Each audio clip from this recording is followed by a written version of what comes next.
Football ইতিহাসে আসতে যাচ্ছ সবচেয়ে আবেগঘন বিদায়ের মঞ্চ। পর্তুগাল হারলে শেষ হয়ে যেতে পারে ক্রিশ্চিয়ানো রোনালদোর বিশ্বকাপ যাত্রা, আর ক্রোয়েশিয়া হারলে বিশ্বকাপকে বিদায় জানাবেন লুকা মদ্রিচ। তাহলে কার জন্য অপেক্ষা করছে শেষ বাঁশি? কে লিখবেন শেষ হাসি? চলুন জেনে নেওয়া যাক বিস্তারিত।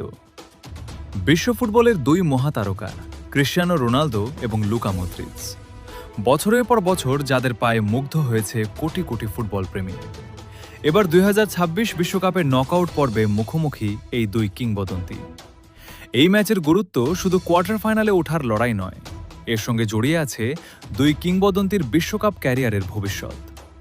যদি পর্তুগাল হেরে যায়, তাহলে জাতীয় দলের হয়ে বিশ্বকাপে এটাই হতে পারে ক্রিশ্চিয়ানো রোনালদোর শেষ ম্যাচ।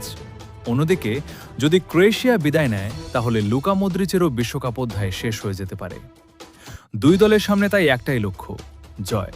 কারণ হার মানেই স্বপ্নভঙ্গ, আর হয়তো বিশ্বকাপের মঞ্চে শেষবারের মতো দেখা যাবে এই দুই ফুটবল জাদুকরকে। একদিকে গোলের ক্ষুধায় অদম্য রোনালদো, অন্যদিকে মিডফিল্ডের জাদুকর মদ্রিচ। দুই কিংবদন্তির অভিজ্ঞতা, নেতৃত্ব আর লড়াইয়ের মানসিকতা এই ম্যাচকে এনে দিয়েছে ভিন্ন মাত্রা।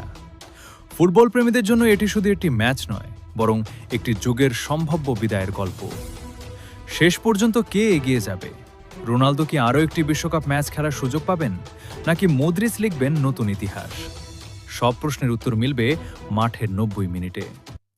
আপনার মতে কে জিতবে, পর্তুগাল নাকি ক্রোয়েশিয়া?